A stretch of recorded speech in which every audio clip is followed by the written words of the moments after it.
제발 오늘 하룻밤만요. 저 죽기 싫습니다. 폭우가 쏟아지던 밤, 며느리 복내의 집 문을 두드린 건 12살 소년이었습니다. 온몸이 흙투성이에 입술은 파랗게 질려 있었지만 눈빛만은 또래와 달리 무섭도록 맑았지요. 복내는 아무것도 묻지 않고 문을 열었습니다. 그것이 화근이었습니다. 그런데 계모가 이 총명한 아이를 죽이려 한 데에는 차마 입 밖에 낼 수 없는 비밀이 숨어 있었습니다. 이야기를 시작하기 전에 구독과 좋아요를 눌러주시면 여러분께 복이 가득 찾아올 것입니다. 자, 그럼 오늘도 감동적인 옛날 이야기 지금 바로 시작합니다. 옛날 옛적 충청도 홍주고을에 이름난 양반가가 하나 있었습니다. 대대로 논밭이 넓고 기와집 소슬대문이 하늘을 찌르듯 우뚝 선 집이었지요. 사람들은 그 집 주인을 윤대감이라 불렀습니다. 고을 어른들도 고개를 숙이는 어른이었고 인근 5고을에서 그 이름을 모르는 이가 없었지요. 윤대감에게는 아들이 하나 있었습니다. 이름은 준서였습니다. 준서는 어릴 때부터 보통 아이가 아니었습니다. 4살에 천자문을 떼었고 6살에는 서당 훈장이 가르칠 것이 없다며 손을 들었지요. 눈썹이 짙고 이마가 넓었으며 또래보다 훌쩍 크고 마른 체구였습니다. 무엇보다 그 눈빛이 예사롭지 않았지요. 한 번 본 것은 절대 잊지 않고 한 번 들은 것은 반드시 이해하고 마는 아이였습니다. 고을 사람들은 수군거렸습니다. 저 아이는 보통 아이가 아니야. 크면 반드시 큰 인물이 되겠어. 윤대감도 아들이 자랑스러웠습니다. 준서가 글 한 수를 지을 때마다 무릎을 치며 좋아했고 장차 나라의 기둥이 될 인물이라 입버릇처럼 말했지요. 그 집안에 근심이라고는 없어 보였습니다. 딱 한 가지를 빼고는요. 준서의 어머니가 일찍 세상을 떴다는 것이었습니다. 어머니가 돌아가신 뒤 준서는 달라졌습니다. 말수가 줄었지요. 서당에서도 조용히 앉아 글만 읽었습니다. 친구들과 어울려 장터를 쏘다니는 일도 없었지요. 대신 아버지 방에 자주 들어가 앉았습니다. 아버지 곁에 있으면 어머니가 조금 덜 그리웠지요. 윤대감도 아들이 걱정되었습니다. 가끔씩 준서의 머리를 쓸어주며 말했지요. 준서야, 내가 잘 자라는 것이 어머니가 가장 바라시던 것이다. 준서는 고개를 끄덕였습니다. 그리고 아무 말도 하지 않았지요. 눈물도 없었습니다. 그냥 앉아 있었지요. 그로부터 새해가 지났습니다. 준서가 9살 되던 봄, 윤대감이 후처를 맞아들였지요. 나씨 부인이라 불리는 그 여인은 인근 고을 양반가의 딸이었습니다. 나이는 25, 이목구비가 빼어나게 고왔지요. 처음 며칠간은 준서에게도 다정한 모습을 보였습니다. 준서야, 오늘 공부는 잘 되었느냐? 어머니가 맛있는 것을 준비했다. 그 목소리는 꿀처럼 달았습니다. 그러나 준서는 받아들이지 않았지요. 처음부터 알아챘기 때문이었습니다. 나씨 부인이 웃을 때 눈이 웃지 않는다는 것을요. 입술에 걸린 미소와 눈빛이 따로 놀았습니다. 나씨 부인이 들어온 지 2달이 지날 무렵이었습니다. 나씨 부인이 고을 어른들을 집으로 불러 잔치를 열었지요. 풍성한 음식과 좋은 술을 내왔습니다. 나씨 부인은 그 자리에서 눈물을 흘리며 말했습니다. 이 집에 들어와 준서를 제 자식처럼 키우겠다 다짐했사옵니다. 부디 도와주십시오. 고을 어른들이 감동하여 박수를 쳤지요. 나씨 부인은 정성스럽고 현명한 후처라는 칭찬이 고을에 퍼졌습니다. 준서는 그날 방 안에 있었지요. 잔치 소리를 들으며 창밖을 바라보았습니다. 나씨 부인의 눈물이 진짜인지 아닌지 준서는 알았지요. 그 눈에서 나온 것은 눈물이었지만 그 눈빛에는 눈물이 없었으니까요. 나씨 부인이 들어온 지 한 달이 지날 무렵부터 집안에 변화가 생겼습니다. 대대로 윤대감 댁에서 일하던 하인들이 하나둘 사라지고 나씨 부인이 친정에서 데려온 사람들이 그 자리를 채웠지요. 준서가 어릴 때부터 따르던 늙은 하인 복남이도 어느 날 아침 보따리를 싸들고 나갔습니다. 눈물을 훔치며 대문을 나서는 복남이의 등이 어찌나 쓸쓸하던지요. 준서는 그 뒷모습을 방 안에서 멀뚱히 바라보다 창문을 닫았습니다. 무슨 일이냐고 물었더니 복남이가 고개를 떨구며 말했지요. 도련님, 저는 이제 이 댁과 인연이 다했사옵니다. 그것뿐이었습니다. 더 이상 말을 잇지 못했지요.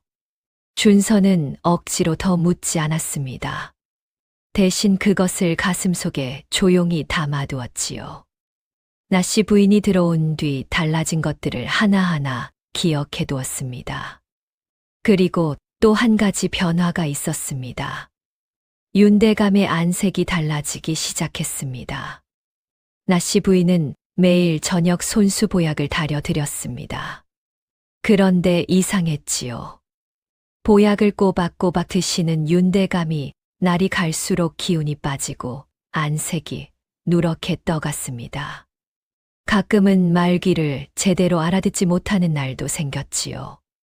준서는 그것을 말없이 지켜보다 조용히 움직이기 시작했습니다. 어느 날 저녁 준서는 아버지 방 앞에서 잠시 멈추었습니다. 문틈으로 나씨 부인의 목소리가 들렸지요. 대감, 오늘도 약을 드셔야지요. 제가 정성껏 다린 것이옵니다. 윤대감의 목소리는 힘이 없었습니다. 고맙소. 정말 고맙소. 나씨 부인이 방을 나왔습니다.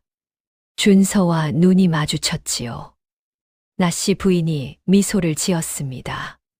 그 미소가 준서의 등을 서늘하게 만들었지요. 준서는 고개를 숙이고 자리를 피했습니다. 방으로 돌아와 이불을 뒤집어 쓰고 생각했지요. 아버지를 살려야 한다고. 반드시 방법을 찾아야 한다고요. 나씨 부인이 쓰는 약재를 몰래 살폈지요. 약방에 가서 확인했습니다. 보약 재료 사이에 섞인 것이 있었는데 오래 먹으면 기운을 서서히 빼앗는 독초였지요. 냄새도 없고 맛도 없어 알아채기 어려운 것이었습니다. 준서는 온몸이 굳는 것 같았습니다. 아버지를 살려야 한다는 생각이 가장 먼저 들었지요. 그러나 혼자서 나씨 부인을 막을 방법이 없었습니다. 집안 하인들은 이미 모두 나씨 부인 편이었고 가까이 믿을 수 있는 어른도 없었지요. 증거가 필요했습니다. 기회는 뜻하지 않은 곳에서 찾아왔습니다. 어느 날 저녁 나씨 부인이 자리를 비운 사이 준서는 나씨 부인의 방으로 들어갔지요. 문갑 서랍을 열었습니다. 안에 밀봉된 서찰 하나가 들어 있었지요. 손에 쥐는 순간 복도에서 발소리가 들렸습니다. 막동이었습니다. 눈이 마주쳤습니다. 준서는 뒤돌아 뛰었습니다. 서찰을 품에 쥔 채로요. 아버지 방으로 달려가려 했지만 막동이 더 빨랐지요. 뒤에서 목소리가 날아왔습니다. 도련님, 거기 서지 못하겠습니까? 준서는 서지 않았습니다. 창문을 열고 뛰어내렸지요. 한겨울이었지만 맨발이었습니다. 발바닥에 돌이 박혔지요. 그래도 뛰었습니다. 뛰면서 생각했습니다. 아버지 방에 들어가지 못했습니다. 아버지께 서찰을 보여드리지 못했지요. 그러나 이것을 빼앗기면 모든 것이 끝이었습니다. 준서는 이틀을 굶으며 홍주 고을 곳곳에 숨었습니다. 나씨 부인의 하인들이 골목골목을 뒤졌지요. 사흘째 되던 날 밤 발바닥 상처에서 피가 흐르고 온몸이 식어갈 무렵 폭우가 쏟아지기 시작했습니다. 준서는 더 이상 버틸 수 없었지요. 무작정 가장 가까운 집의 대문을 두드렸습니다. 그 무렵 두 골목 너머 초가집에는 복례가 살고 있었습니다. 복례는 강씨 마님의 며느리였지요. 남편은 혼인한 지 2해 만에 병으로 세상을 떠났고 복례는 혼자 시어머니를 모시며 살았습니다. 살림이 넉넉지 않았지요. 아침이면 뒷산에 올라 약초를 캐고 장터에 내다 팔아 하루하루를 버텼습니다. 윤대감 댁과는 불과 2 골목이었지만 복례는 그 집을 먼 곳처럼 느꼈지요. 그 집 사람들과 말을 섞을 일도 없었고 필요도 없었습니다. 그저 장터에서 소문으로 듣는 것이 전부였지요. 강씨 마님은 까다로운 분이었습니다. 며느리가 캐온 약초를 보고 쓸모없는 것만 골라왔다고 타박했고 밥상이 조금이라도 늦으면 눈을 흘겼지요. 그래도 복례는 묵묵히 버텼습니다. 말이 없고 손이 거칠었지만 눈빛만은 단단하고 따뜻한 사람이었지요. 나씨 부인과는 정반대였습니다. 나씨 부인은 고운 얼굴에 꿀 같은 말을 하면서 눈빛은 차가웠지요. 복례는 볼품없는 얼굴에 말수는 적었지만 하는 행동에 거짓이 없었습니다. 2 사람 다 어려운 처지였지요. 그러나 살아가는 방식이 달랐습니다. 복례는 아침마다 해가 뜨기 전에 일어났습니다. 뒷산에 올라 이슬 맺힌 약초를 캐고 물을 길어오고 밥을 지었지요. 강씨 마님이 일어나기 전에 모든 것이 준비되어 있었습니다. 군불도 지펴져 있었고 새순물도 따뜻했지요. 강씨 마님이 타박을 해도 복례는 그냥 받아 넘겼습니다. 말대꾸 한 번 하지 않았지요. 어느 날 저녁 강씨 마님이 밥상을 받으며 혼잣말처럼 중얼거렸습니다. 밥 한 그릇이 사람 하나를 살리는 법이요. 굶주린 사람한테 밥 한 그릇 내미는 것이 이 세상에서 가장 쉽고도 가장 어려운 일이지. 복례는 그 말을 흘려들었습니다. 밥상을 물리고 부엌으로 돌아가 설거지를 했지요. 그날 밤하늘에는 별이 없었고 먹구름이 잔뜩 낮게 깔려 있었습니다. 폭우가 쏟아지기 직전의 하늘이었지요. 비가 쏟아진 것은 해가 완전히 진 뒤였습니다. 처음에는 가랑비였지요. 그러다 순식간에 하늘이 쏟아붓는 듯한 폭우로 변했습니다. 빗소리가 지붕을 두드리고 처마 끝에서 물이 폭포처럼 쏟아졌지요. 복례는 부엌 아궁이에 군불을 지피고 있었습니다. 시어머니 강씨 마님이 무릎이 쑤신다며 방을 따뜻하게 해달라 했기 때문이었지요. 장작이 탁탁 튀며 타들어가는 소리와 빗소리가 뒤섞였습니다. 그때였습니다. 문 두드리는 소리가 들렸습니다. 처음에는 빗소리에 묻혀 잘 들리지 않았지요. 복례는 귀를 기울였습니다. 분명했습니다. 누군가 대문을 두드리고 있었지요. 이 폭우 속에서요. 복례는 부직갱이를 내려놓고 일어섰습니다. 우산도 없이 대문까지 뛰어가 빗장을 열었지요. 12살쯤 되어 보이는 사내아이 하나가 문 앞에 쓰러져 있었습니다. 온몸이 흙투성이었지요. 저고리는 찢겨 있었고 발은 맨발이었으며 발바닥은 피가 맺혀 있었습니다. 입술은 파랗게 질려 있었고 숨이 가빠 어깨가 들썩였지요. 그런데 복례와 눈이 마주치는 순간 그 눈빛이 달랐습니다. 두려움도 있었지만 또래 아이들에게서는 볼 수 없는 무섭도록 맑고 깊은 눈빛이었지요. 아이가 떨리는 입술을 열었습니다. 제발 오늘 하룻밤만요. 저 죽기 싫습니다. 복례는 아무 말도 하지 않았습니다. 아이의 손을 잡아 안으로 끌어들였지요. 대문을 닫고 빗장을 걸었습니다. 부엌으로 데려가 아궁이 앞에 앉혔습니다. 젖은 저고리를 벗기고 낡은 남편 옷가지를 꺼내 걸쳐줬지요. 따뜻한 숭늉한 사발을 내밀었습니다. 아이는 두 손으로 사발을 받아 벌컥벌컥 들이켰습니다. 숭늉을 다 마시자 복례는 말없이 밥 한 그릇을 떠서 내밀었지요. 아이는 그것도 단숨에 비웠습니다. 밥그릇을 내려놓은 아이가 처음으로 복례를 바라보았습니다. 눈가가 붉어져 있었지요. 감사합니다. 짧은 한 마디였습니다. 그러나 그 목소리에는 12살 아이가 감당하기 어려운 무게가 실려 있었지요. 복례는 고개를 끄덕이고 부엌 한쪽 구석에 이불을 깔아주었습니다. 거기 누워라. 시어머니 방엔 들어가지 말고. 아이는 말없이 이불 속으로 들어갔습니다. 이불 속에서 가슴을 꼭 쥔 채로요. 무언가를 품에 안고 있는 듯 했지요. 복례는 더 이상 보지 않았습니다. 자리에서 일어나 부엌 문을 닫고 시어머니 방으로 향했습니다.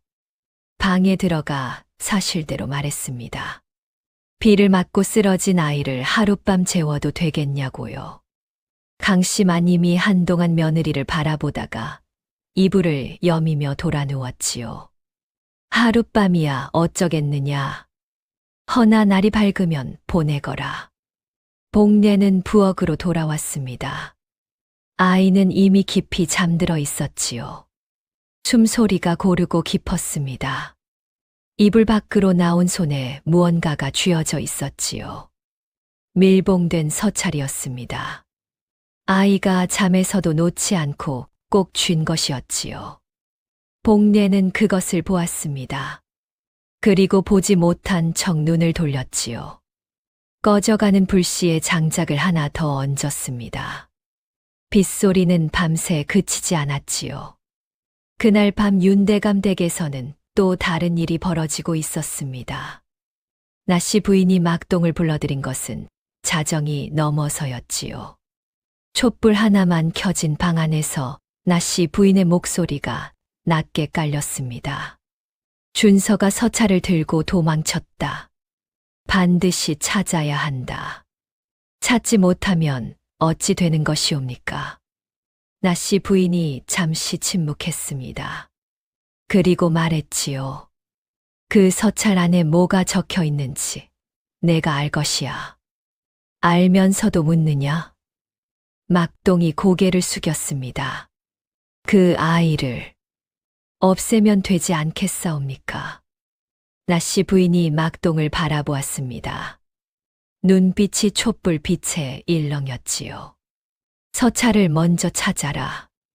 그 다음은 내가 알아서 해라. 막동이 방을 나갔습니다. 나씨 부인은 홀로 앉아 촛불을 바라보았지요. 불꽃이 흔들렸습니다. 바람이 창문 틈으로 스며든 것이었지요. 두 골목 너머 복례의 부엌에서도 불꽃이 흔들리고 있었습니다. 같은 밤이었지요. 그러나 전혀 다른 두 개의 세계였습니다. 한쪽에서는 아이를 죽이려는 음모가 꾸며지고 있었고, 다른 한쪽에서는 아이가 따뜻한 이불 속에서 잠들어 있었지요. 복례는 그것을 몰랐습니다. 그저 꺼져가는 불씨 앞에 앉아 아궁이를 지키고 있었지요. 타 들어가는 장작 소리, 빗소리, 그리고 아이의 고른 숨소리. 세 가지 소리가 부엌을 가득 채웠습니다.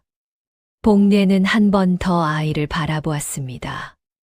이불을 꼭 쥔 채 잠든 얼굴이었지요.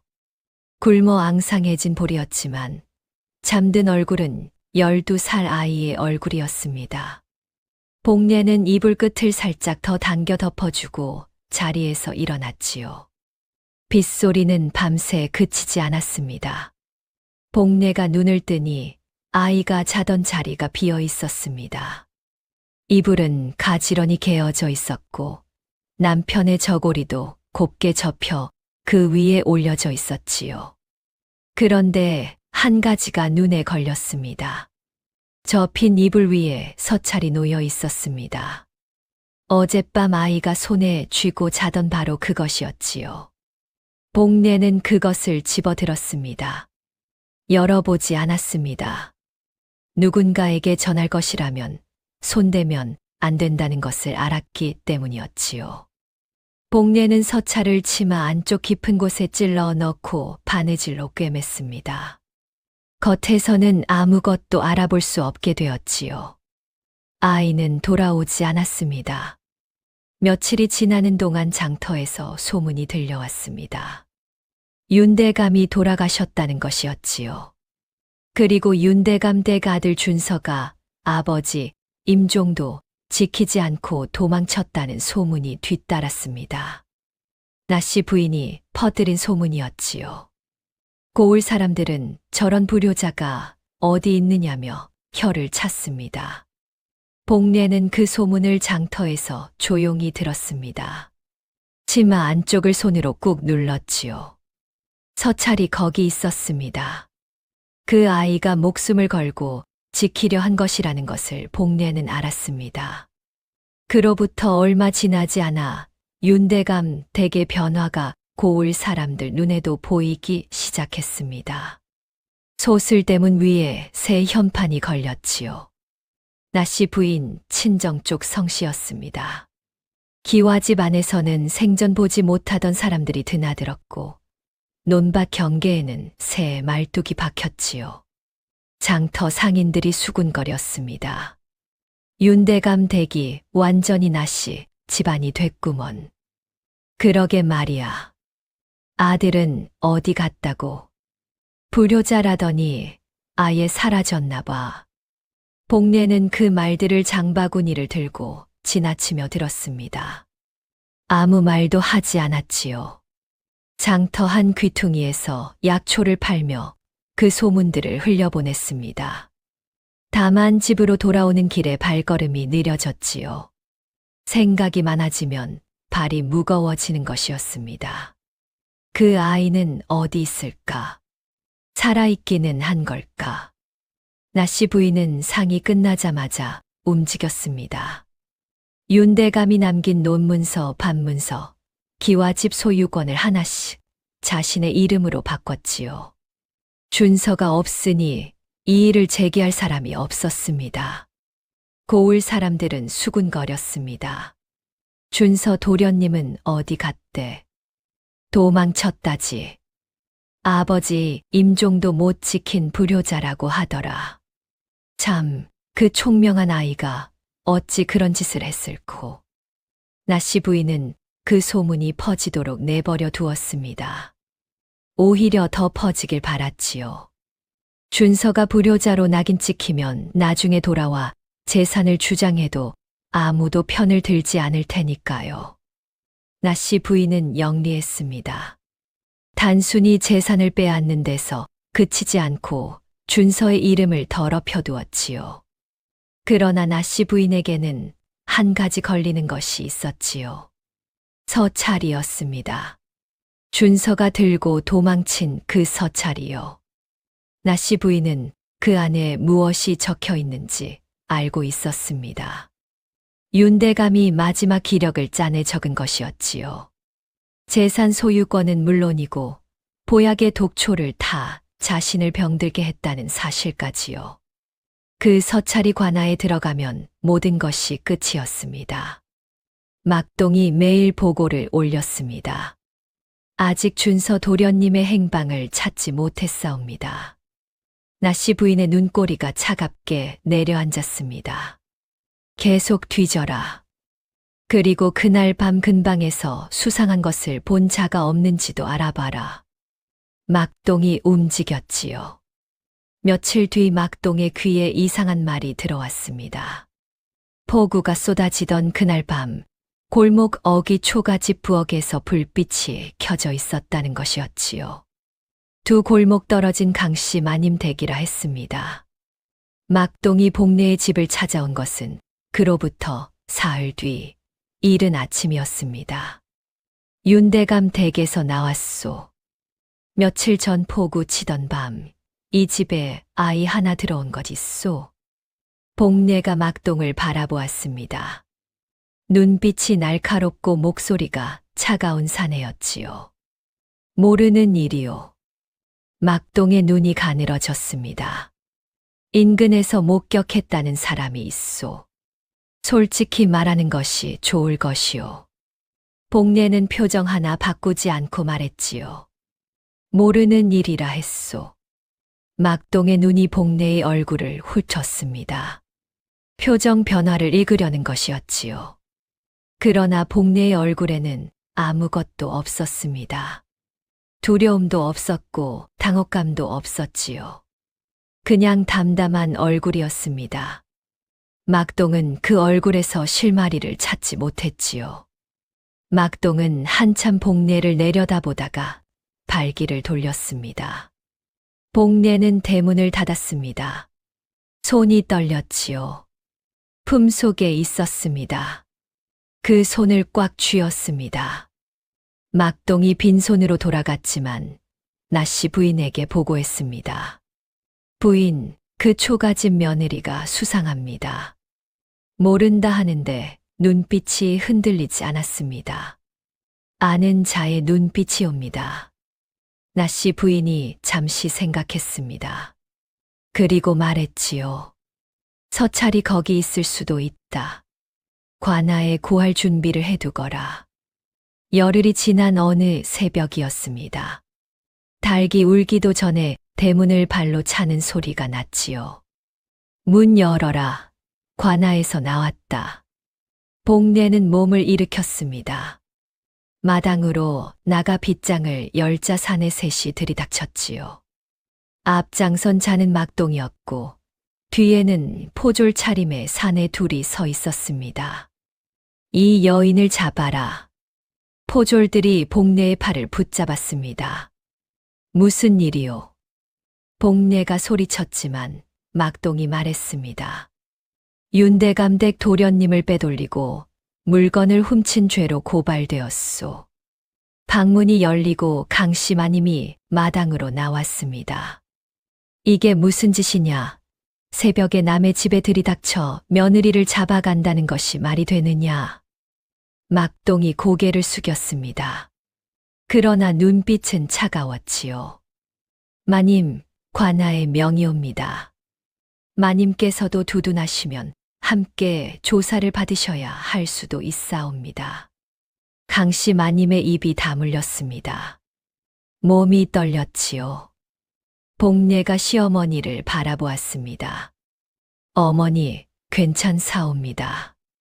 억울한 일은 관아에서 밝히면 됩니다. 포졸들이 복례를 끌어냈습니다. 대문을 나서며 복례는 뒤를 한번 돌아보았지요. 강씨 마님이 마당에 서서 떨고 있었습니다. 복례는 눈을 돌리고 걸음을 옮겼습니다. 관아 신문은 짧았습니다. 나씨 부인이 보낸 서찰 한 장과 막동의 증언만으로 복례는 옥에 갇혔지요. 복례도 억울함을 말했습니다. 아이를 빼돌린 것이 아니라 비에 쓰러진 아이에게 밥 한 그릇을 줬을 뿐이라고요. 그러나 사또는 듣지 않았습니다.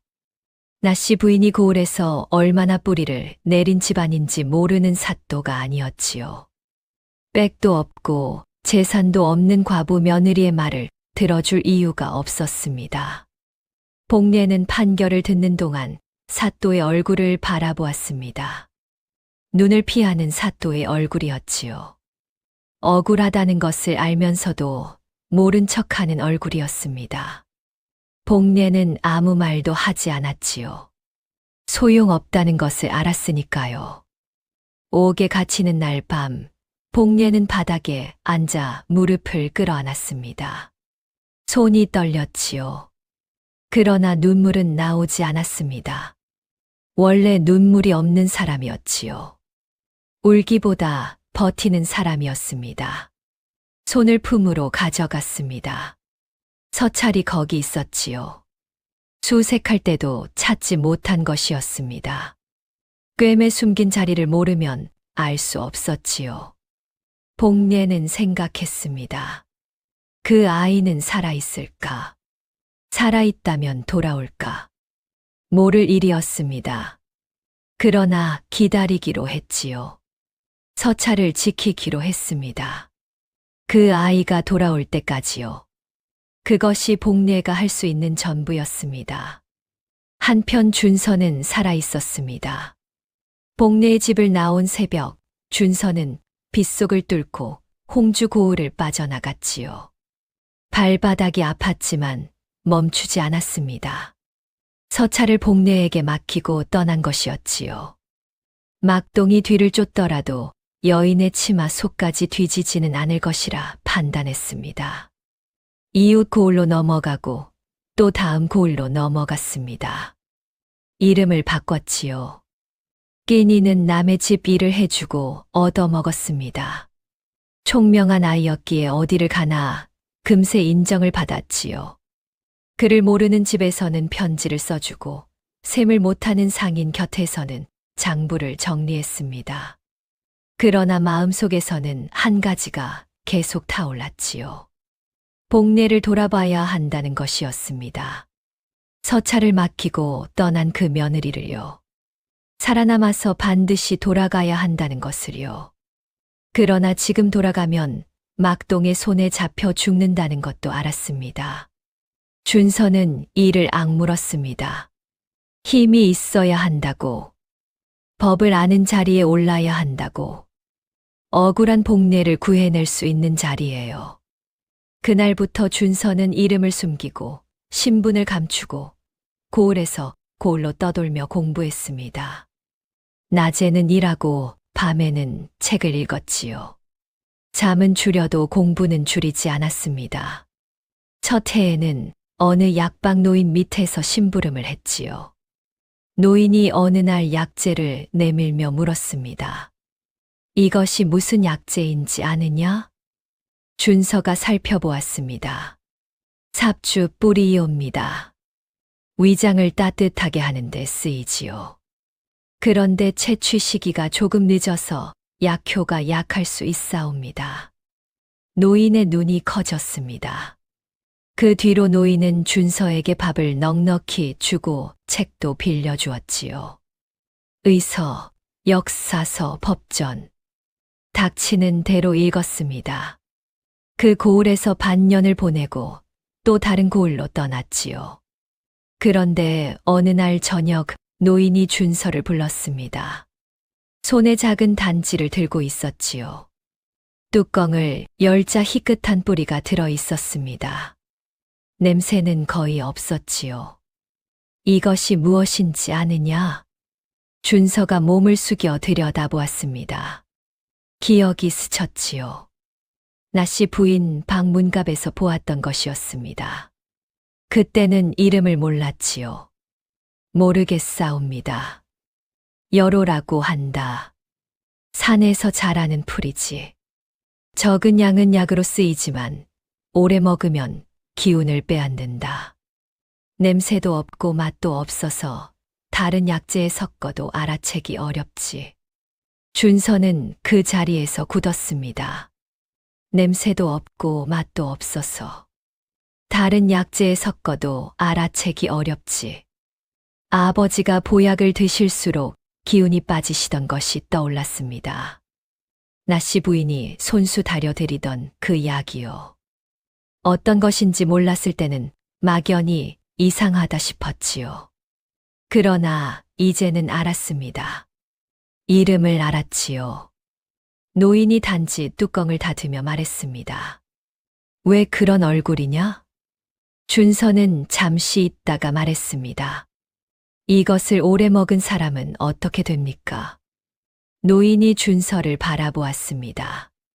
무언가를 눈치챈 듯 한동안 말이 없었지요.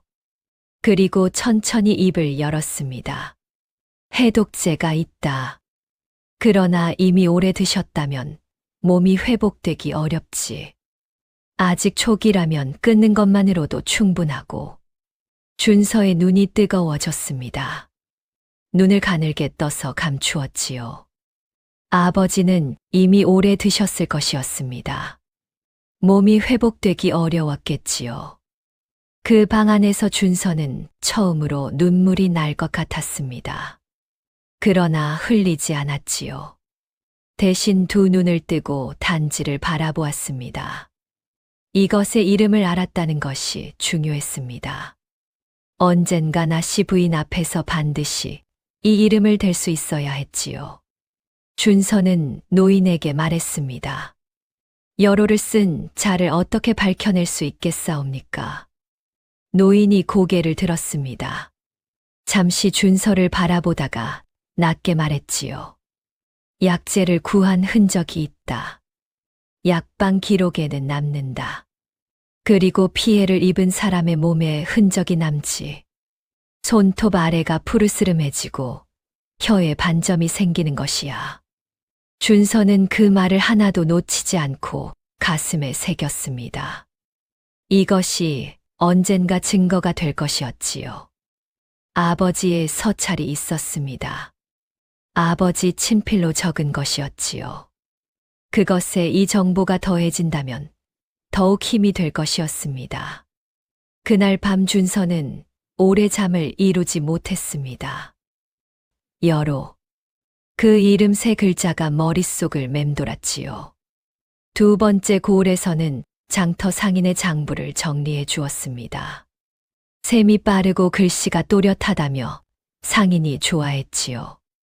거기서도 반년을 보냈습니다. 그렇게 고을에서 고을로 해가 바뀌고 또 바뀌었지요.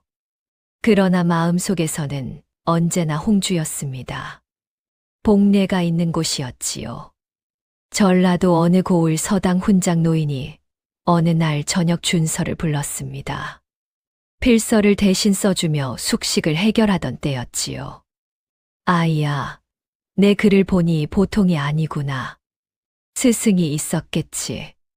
준서는 잠시 망설였습니다. 혼자 배웠사옵니다. 노인이 고개를 저었습니다. 세상에 억울한 일이 생기면 어떻게 해야 하는지 아느냐? 힘이 있어야 하옵니다. 힘만으로는 부족하다.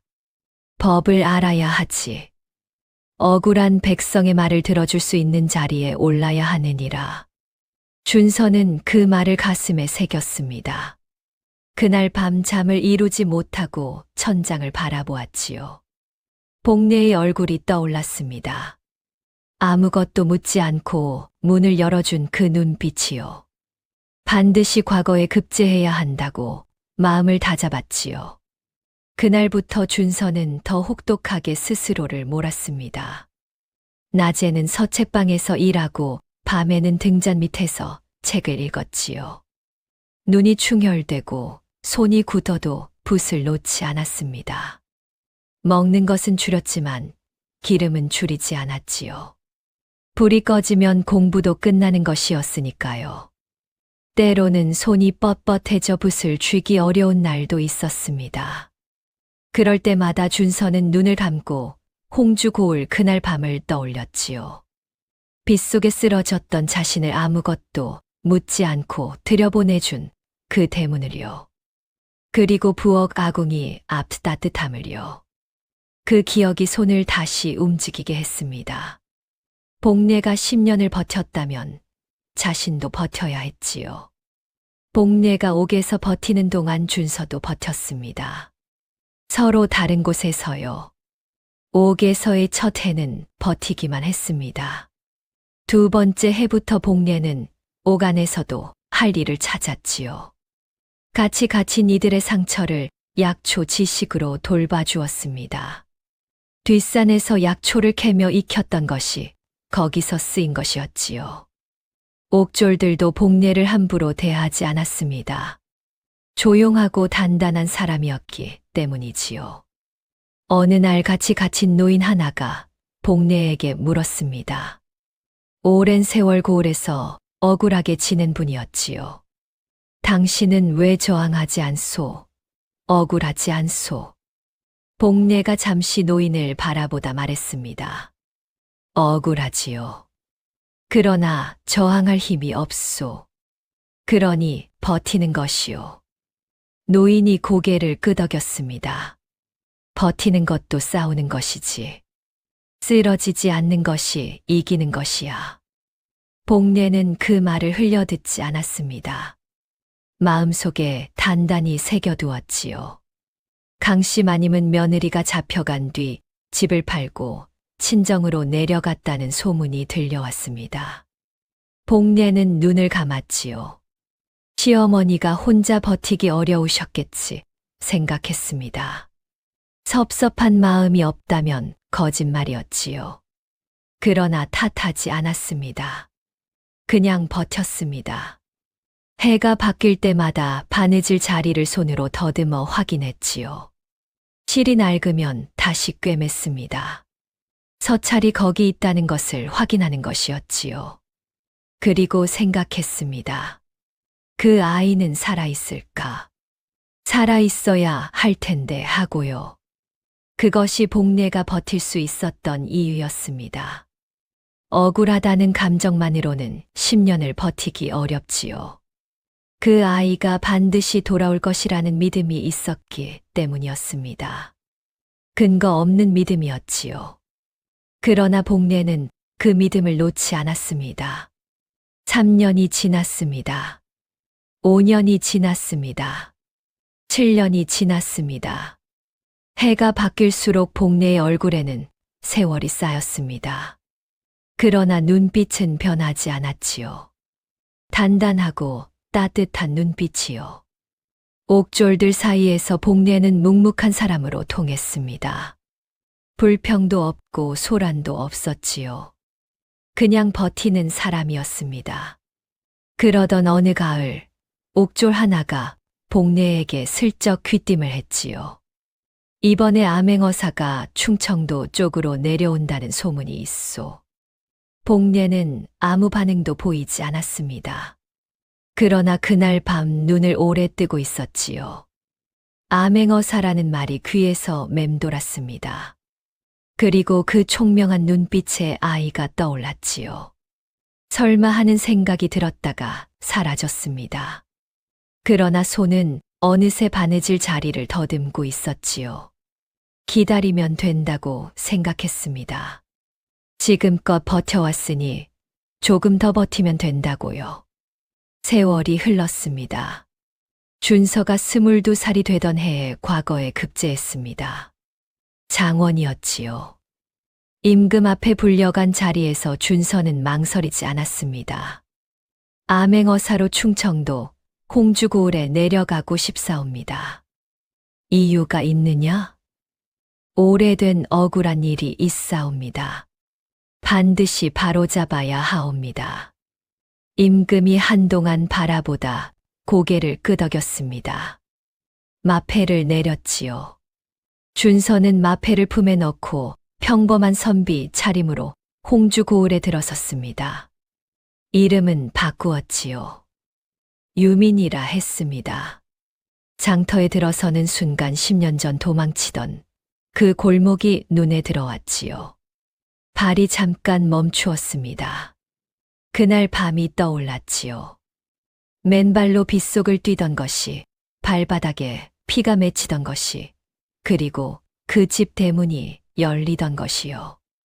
준서는 한 번 숨을 고르고 다시 걸었습니다. 달라진 것이 있었고 달라지지 않은 것이 있었습니다. 기와집들은 더 늘었고 장터도 커졌지요. 그러나 달라지지 않은 것은 사람들의 어두운 얼굴이었습니다. 나씨 부인의 소나기 아래 10년을 살아온 사람들의 얼굴이었지요. 활기가 없었고 눈빛이 낮았습니다. 준서는 걸음을 멈추고 윤대감 댁 방향을 바라보았습니다. 두 골목 너머였지요. 소슬대문 위에 낯선 현판이 걸려 있었습니다. 10년 전까지 그곳에 있던 것과 달랐지요. 나씨 부인 친정 쪽 성씨였습니다. 준서는 그 앞을 지나치지 않았습니다. 먼 발치에서 바라보다가 발길을 돌렸지요. 지금은 때가 아니었습니다. 서두르면 안 됐지요. 준서는 국밥집 한켠에 앉아 귀를 열었습니다. 이번 달 세금을 또 올렸다더라. 올해만 세 번째야. 나씨 부인 친정 쪽에서 고을 세금을 손대고 있다는 소문이 있잖아. 쉿, 그런 말 함부로 하면 못 쓰지. 10년 사이에 나씨 부인의 손이 고을 행정까지 뻗어 있었지요. 예상했던 일이었습니다만 실제로 듣고 나니 이가 갈렸습니다. 이튿날 준서는 장터 한쪽의 붓을 꺼내 들었습니다. 종이 한 장을 펼치고 글씨를 쓰기 시작했지요. 지나가던 장사꾼 하나가 발걸음을 멈추었습니다. 글 써주는 것이요. 얼마요? 한 번 보고 마음에 안 들면 한 푼도 안 받겠소. 장사꾼이 팔짱을 끼고 부탁했습니다. 먼 고을 채무자에게 보낼 편지였는데 말은 정중하되 빨리 갚으라는 뜻이 분명해야 한다 했지요. 준서가 한시경도 안 되어 편지를 완성하자 장사꾼이 눈이 커졌습니다. 정중한데 무섭구먼. 딱 내가 원하던 거요. 소문이 퍼지는 데는 오래 걸리지 않았지요. 다음 날은 사람이 셋이 몰려왔고 그 다음 날은 5이 왔습니다. 병든 어머니에게 보내는 편지, 갚지 못한 빚을 사정하는 편지, 억울한 일을 고하는 청원서. 저마다 사연이 달랐지만 준서는 그 모두를 받아 써주면서 고을 사정을 낱낱이 파악했지요. 이튿날 오후였습니다. 한 안하기 종이를 손에 쥔 채 준서 앞에 앉았지요. 얼굴이 울어부어 있었습니다. 이게 무슨 뜻인지 좀 봐주시오. 관아에서 보낸 독촉장이었습니다. 남편이 죽기 전에 진 빚을 갚으라는 내용이었지요. 그런데 빚 문서에 찍힌 도장이 이상했습니다. 준서가 가만히 살펴보았지요. 이 도장 남편분 것이 맞소. 안악이 고개를 저었습니다. 남편은 도장이 없었소. 손도장을 쓰는 사람이었소. 준서가 조용히 일어났습니다. 관아로 찾아가 담당 관리 앞에 문서를 내밀었지요. 이 빚 문서의 도장이 채무자의 것이 아닌 것 같소. 도장 크기도 다르고 먹색도 다르오. 관리가 코웃음을 쳤습니다. 당신이 뭐요? 그냥 장터 선비 아니요? 준서가 고개를 들었습니다. 위조 문서로 과부를 협박하는 것이라면 가만히 있어서는 안 되지 않겠소. 나를 내보내도 좋소. 그러나 이 문서는 어사또 출도 때까지 남아있을 것이요. 관리의 얼굴이 굳었습니다. 잠시 후 결국 빚 독촉을 취소했지요. 안악이 문 밖에서 그 소식을 듣고 그 자리에서 엎드렸습니다. 준서는 손을 내밀어 일으켰지요. 어서 가시오. 그 장면을 지켜본 장터 사람들이 수군거렸습니다. 저 선비는 보통이 아니야. 사흘째 되던 날이었습니다. 장터 한쪽에서 소란이 났지요. 나씨 부인 친정 쪽에서 나온 세금 거두는 자들이 어느 늙은 농부의 멱살을 잡고 있었습니다. 세금을 내놓지 못하면 논을 압류하겠소. 이번 달 세금은 저번 달에 냈소. 이중으로 내라는 것이오? 준서가 다가갔습니다. 잠깐 보겠소. 기록을 보여주시오. 세금 거두는 자가 코웃음을 쳤지만 장부를 내밀었지요. 준서가 훑어보았습니다. 단 한 번에 찾아냈습니다. 여기 보시오. 지난달 납부 기록이 분명히 있소. 세금 거두는 자의 얼굴이 굳었습니다. 장부 앞 페이지를 슬쩍 넘기려 했지요. 준서가 그 손목을 잡았습니다. 그 페이지도 보겠소. 넘긴 페이지에는 납부 기록을 지우고 다시 쓴 조작 흔적이 있었지요. 준서가 조용히 말했습니다. 이 장부 관아에 가져가는 것이 좋겠소. 세금 거두는 자의 얼굴이 파랗게 질렸습니다. 장부를 낚아채고 달아났지요. 구경하던 장터 사람들이 웅성거렸습니다. 저 선비가 세금 도둑 잡아냈다. 늙은 농부가 준서의 손을 잡고 눈시울을 붉혔습니다. 준서는 고개를 저었지요. 그냥 지나가던 사람이요. 늙은 농부가 고개를 저었습니다. 지나가던 사람이 이런 일을 해주지는 않소. 이름을 알고 싶소. 준서는 그냥 웃었습니다. 그리고 자리를 정리하고 일어섰지요. 이름을 밝힐 때가 아니었습니다. 아직은요. 나흘째가 되던 날 아침이었습니다. 장터 끄트머리에서 울음소리가 들렸지요. 가까이 다가가 보니 서당 아이 하나가 땅바닥에 주저앉아 울고 있었습니다. 10살쯤 되어 보이는 아이였지요. 무릎이 긁혀 피가 났습니다. 구경꾼들이 멀찍이 서서 바라볼 뿐이었지요. 장터 상인 하나가 팔짱을 끼고 있었습니다. 이 아이가 내 떡을 훔쳤소. 배상하시오. 상인이 소리쳤습니다. 아이 옆에는 어머니가 서 있었지요. 얼굴이 하얗게 질려 있었습니다. 우리 아이가 훔치지 않았소. 떡 1개 값을 드릴 테니 그냥 보내주시오. 훔친 아이를 그냥 보내면 다음에 또 훔친다. 관아에 데려가야겠소. 준서가 다가섰습니다. 제가 잠깐 여쭤봐도 되겠소. 상인이 눈살을 찌푸렸습니다. 당신이 뭐요? 지나가는 사람이요. 그런데 궁금한 것이 있소. 준서가 아이 앞에 쪼그리고 앉았습니다. 아이가 울음을 멈추고 바라보았지요. 훔쳤느냐? 아이가 고개를 저었습니다. 땅에 떨어진 것을 주었어요. 준서가 일어서서 상인을 바라보았습니다. 상인 어른, 땅에 떨어진 것을 주운 것과 훔친 것은 다르오. 그리고 한 가지 물어보겠소. 어른의 좌판에 지금 떡이 몇 개 있소? 상인이 뚱한 눈으로 세었습니다. 15개요. 처음에 몇 개였소? 22개였소. 그러면 7개가 줄었는데 아침부터 지금까지 파신 것이 몇 개요? 상인이 머뭇거렸습니다. 6개. 그러면 하나가 더 줄었는데 그것이 이 아이가 주운 것이요. 이 아이가 훔쳤다는 목격자가 있소. 상인의 얼굴이 굳었습니다.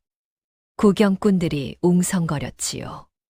그래도 주워 먹으면 안 되지. 맞소. 땅에 떨어진 것도 주인에게 돌려줘야 마땅하지요.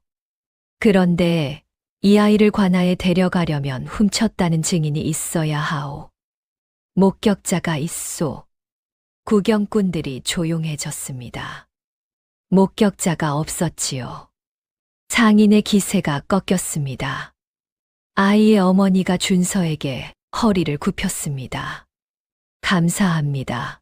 선비님. 준서가 상인에게 엽전 한 잎을 좌판 위에 내려놓았습니다. 어른도 억울하셨겠지요. 떡 1개 값은 내가 드리겠소. 상인은 아무 말도 하지 못했지요. 구경꾼들이 비켜주었습니다. 장터 한쪽에서 늙은 농부 하나가 준서의 등을 바라보며 옆 사람에게 말했습니다. 저 선비, 보통이 아니야. 말 한마디에 상황을 정리하는 것 좀 봐.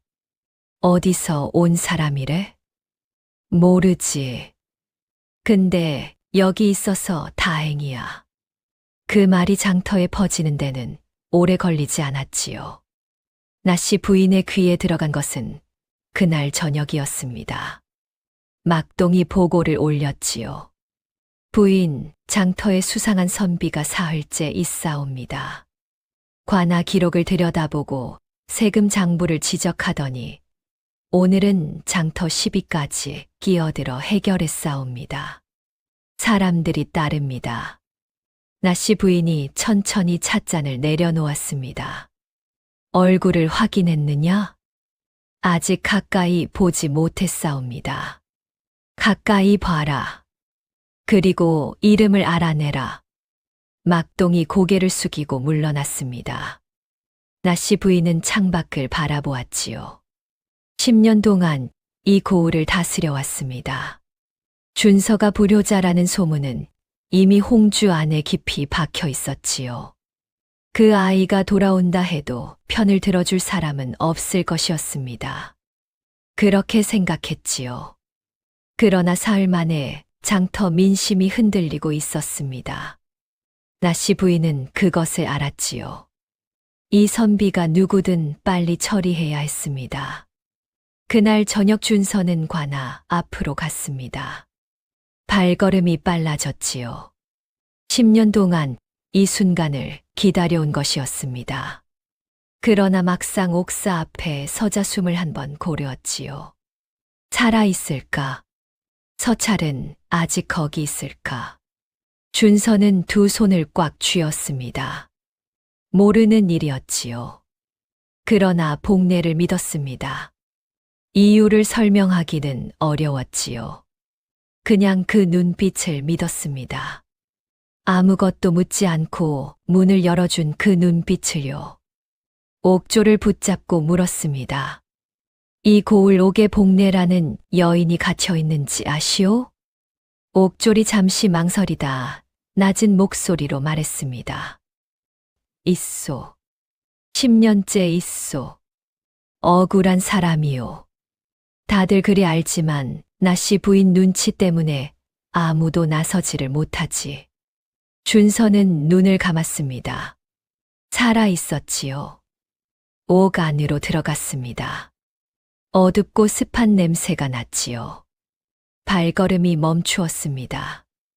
눈이 어둠에 익숙해지기를 기다렸지요. 10년 만에 들어오는 곳이었습니다. 정확히는 준서가 직접 들어온 것은 처음이었지요. 그러나 복례가 10년을 살아온 곳이었습니다. 이 냄새를, 이 어둠을, 이 차가운 바닥을요. 준서는 천천히 걸었습니다. 안쪽 구석에 여인 하나가 벽에 등을 기대고 앉아 있었습니다. 머리는 단정하게 메어져 있었고 등이 꼿꼿했지요. 얼굴에는 세월이 얹혀 있었지만 눈빛은 변하지 않았습니다. 단단하고 따뜻한 눈빛이요.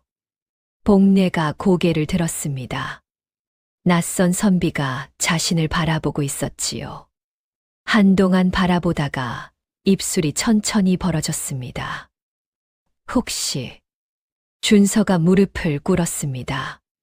바닥에 이마를 대었지요. 복례 어머니. 복례의 눈이 가늘어졌습니다. 눈물이 날 것 같은 눈이었지요. 그러나 눈물은 나오지 않았습니다. 복례는 원래 눈물이 없는 사람이었으니까요. 다만 입술이 잠깐 떨렸다가 다시 굳었습니다. 살아 있었구나. 예. 어떻게 됐냐? 급제했사옵니다. 돌아왔사옵니다. 복례가 천천히 치마 안쪽을 손으로 더듬었습니다. 바느질 자리를 찾았지요. 손가락으로 실을 뜯었습니다. 손이 느렸지요. 서두르지 않았습니다. 10년을 이렇게 지켜왔으니 마지막 순간도 서두를 것이 없었지요. 실이 뜯어졌습니다. 그리고 꺼냈습니다. 10년을 품고 있던 서찰이었지요. 때가 조금 탔지만 봉인은 그대로였습니다. 준서가 두 손으로 받았습니다. 손이 떨렸지요. 봉인은 그대로였습니다. 한 번도 열지 않으셨사옵니까? 복례가 고개를 끄덕였습니다. 내 것이니까. 준서는 아무 말도 하지 못했습니다. 고개를 숙인 채 잠시 그대로 있다가 말했지요. 곧 내보내드리겠사옵니다. 조금만 더 기다려 주십시오. 복례는 말이 없었습니다. 다만 고개를 끄덕였지요. 준서가 옥을 나오며 서찰을 품에 넣었습니다. 이제 시작이었지요. 그 뒤로 이틀을 더 고을을 살폈습니다. 나씨 부인 친정 쪽이 고을 세금에 손댄 것이 한두 가지가 아니었지요. 준서는 피해를 입은 이들의 이름을 하나씩 기록했습니다. 증언을 해줄 수 있느냐고 조심스럽게 물었지요. 대부분은 고개를 저었습니다. 나씨 부인이 무서웠기 때문이었지요. 괜히 나섰다가 우리 가족이 어찌 될지 모르오. 이미 한 번 당해봤소. 다시는 그러고 싶지 않소. 준서는 억지로 권하지 않았습니다. 그 두려움이 어디서 오는 것인지 알았으니까요. 10년 동안 나씨 부인이 이 고을을 어떻게 주물러 왔는지를요. 그러나 세 사람이 나서 주었습니다. 이중 세금을 뜯긴 농부 하나, 땅 경계를 옮겨 피해를 입은 농부 하나, 소송에서 억울하게 진 상인 하나였지요. 세 사람 모두 나씨 부인 때문에 피해를 입은 이들이었습니다. 잃을 것이 이미 없는 사람들이었지요. 준서가 세 사람에게 말했습니다. 반드시 지키겠소. 세 사람은 서로를 바라보았습니다. 고개를 끄덕였지요. 잃을 것이 이미 없는 사람들이었습니다. 나씨 부인에게 이미 당할 만큼 당한 사람들이었지요. 준서는 그 눈빛에서 힘을 얻었습니다. 장터를 돌면서 사람들이 쏟아내는 사연들을 들을수록 분노가 쌓였습니다.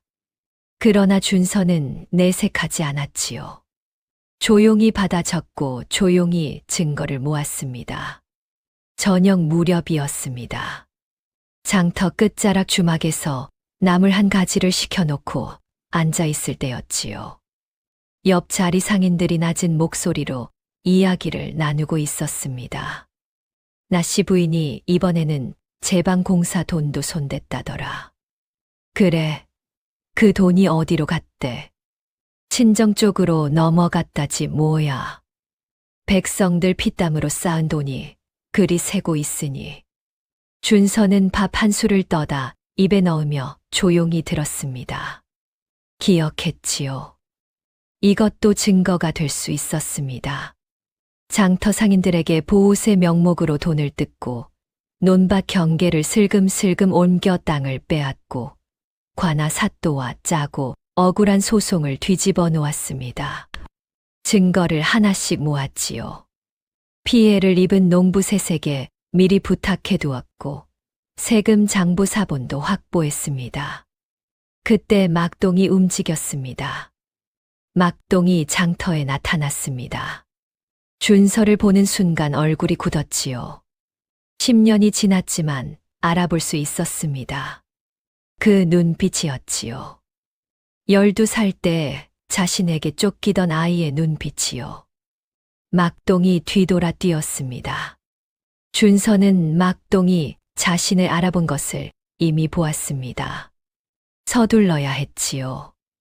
나씨 부인에게 소식이 닿은 것은 그날 저녁이었습니다. 막동이 달려와 보고했지요. 부인, 그 장터 선비가 윤준서이옵니다. 나씨 부인의 입술이 굳었습니다. 잠시 눈을 감았다 뜨며 낮게 말했지요. 그 아이가 돌아왔구나. 잠시 생각하다가 막동을 바라보았습니다. 서차를 먼저 없애야 한다. 그 초가집 며느리가 갖고 있을 것이야. 옥으로 가라. 지금 당장. 막동이 달려나갔습니다. 그러나 이미 늦었지요. 준서가 먼저 관아로 달려가 마패를 꺼내 들었습니다. 암행어사 출도요. 관아 안이 발칵 뒤집혔지요. 사또가 뛰쳐나왔고 관속들이 우왕좌왕했습니다. 장터 사람들이 몰려왔지요. 준서의 목소리가 관아 마당을 가득 채웠습니다. 홍주 사또 이하 관속 일동은 즉시 대령하라. 막동이 옥문 앞에 도착했을 때 복례는 이미 어사또의 명으로 석방되어 나오고 있었습니다. 10년 만에 햇빛을 보는 것이었지요. 복례는 눈을 가늘게 떴습니다. 햇살이 강했지요. 손으로 눈 위를 가리고 하늘을 올려다보았습니다. 파란 하늘이었습니다. 구름 한 점 없었지요. 막동이 앞을 막아섰습니다. 어디 가는 것이오? 복례가 막동을 바라보았습니다. 10년 전 자신을 잡아갔던 그 사내였지요. 복례는 돌아서지 않았습니다. 비켜라. 단 2마디였습니다. 포졸 둘이 막동의 양팔을 잡았지요. 어사또의 명이요. 이 여인을 막는 자는 관하로 압송하겠소. 복례는 그 앞을 지나쳤습니다. 관아 마당으로 걸어갔지요. 한가운데 젊은 어사또가 서 있었습니다. 두 사람의 눈이 마주쳤지요. 준서가 천천히 무릎을 꿇었습니다. 마당 한가운데서요. 복례 어머니, 10년을 기다려 주셨습니다. 복례의 입술이 잠깐 떨렸습니다. 그리고 말했지요. 나는 그저 밥 한 그릇을 줬을 뿐이요. 구경꾼들 사이에서 누군가 코를 훌쩍이는 소리가 났습니다. 그때였습니다. 나씨 부인이 관아 마당으로 들어서고 있었지요. 나씨 부인은 이번에도 단정하게 차려입었습니다. 고운 옥색 비단 저고리에 진주 비녀를 곱게 꽂은 채였지요. 얼굴에는 당당한 표정이 걸려 있었습니다. 마당에 가득 찬 사람들을 둘러보고 준서를 향해 천천히 걸어왔지요. 구경꾼들이 숨을 죽였습니다. 나씨 부인이 준서 앞에 멈추었습니다. 그 눈에는 10년 전과 같은 차가움이 있었지요. 준서야, 오랜만이구나. 10년 만이었습니다.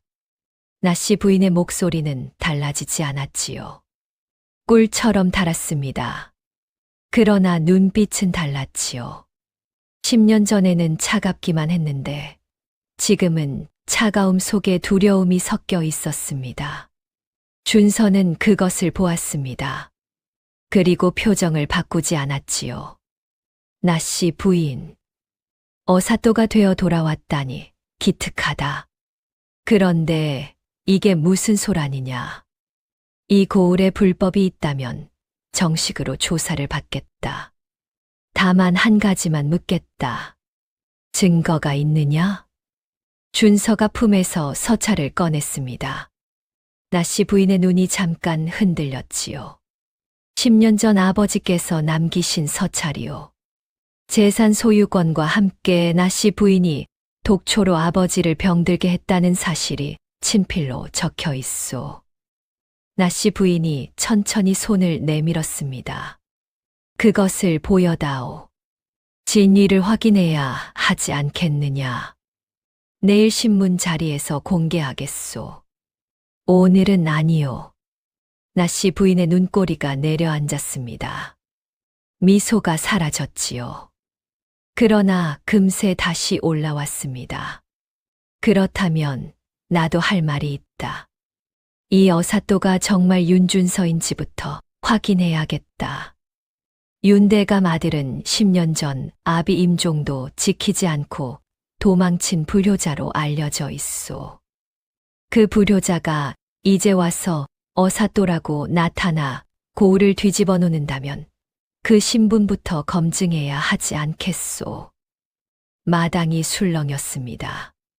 나씨 부인 친정 쪽에서 나온 자들이 수군거리기 시작했지요. 그렇소. 어사또 신분부터 확인해야 하오.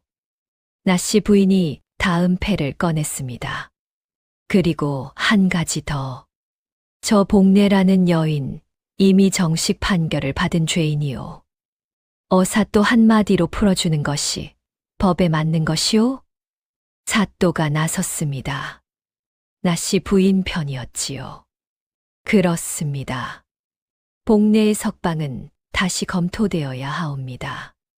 포졸들이 복례 쪽으로 다가갔습니다.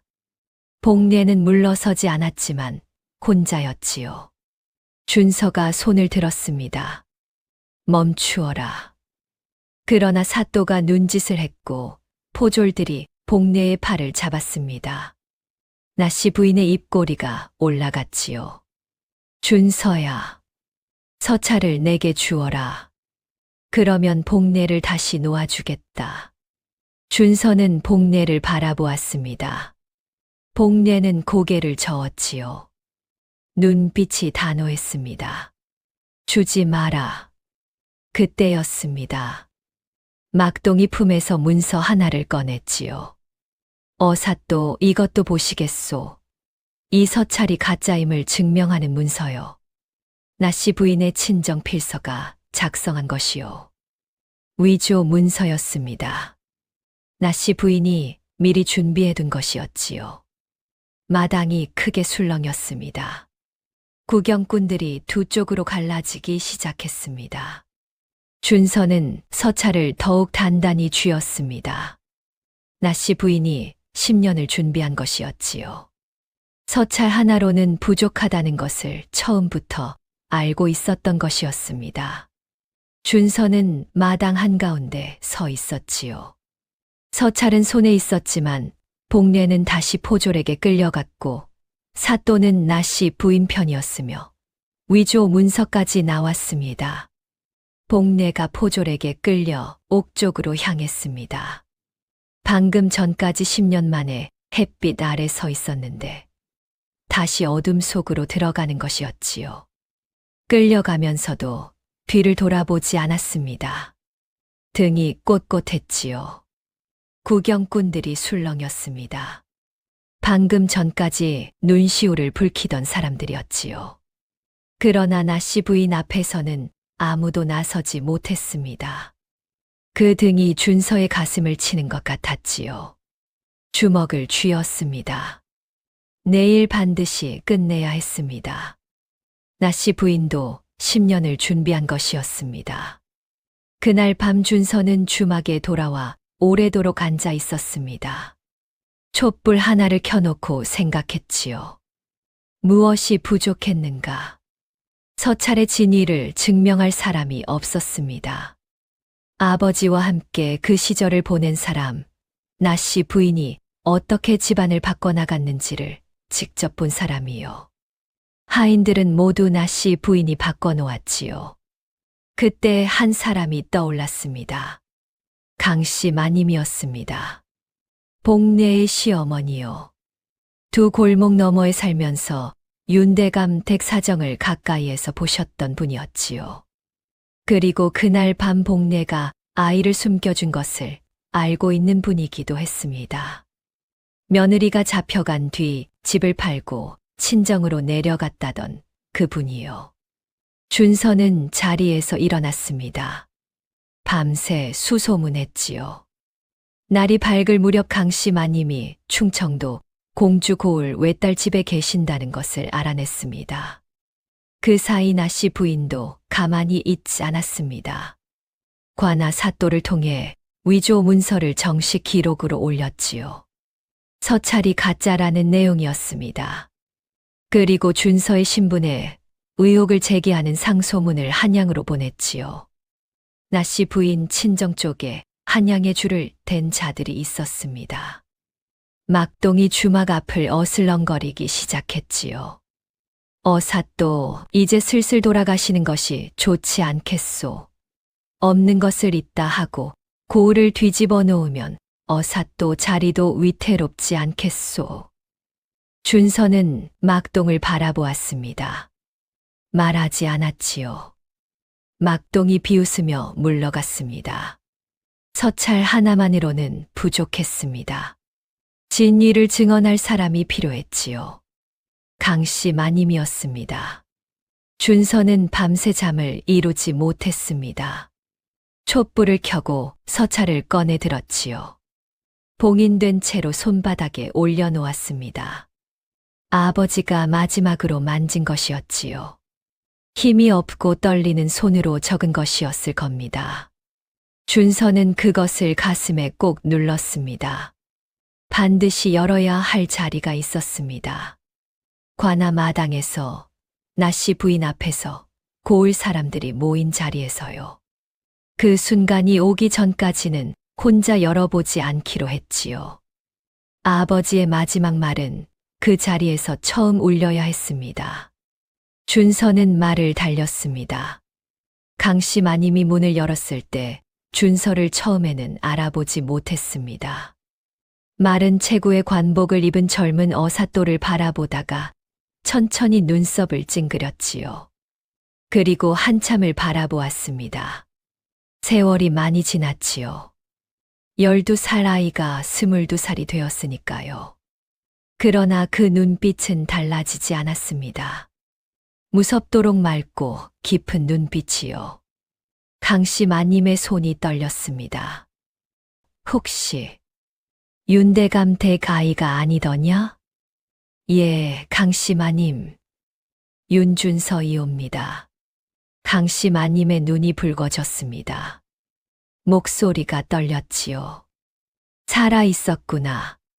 복례는 어찌 됐느냐?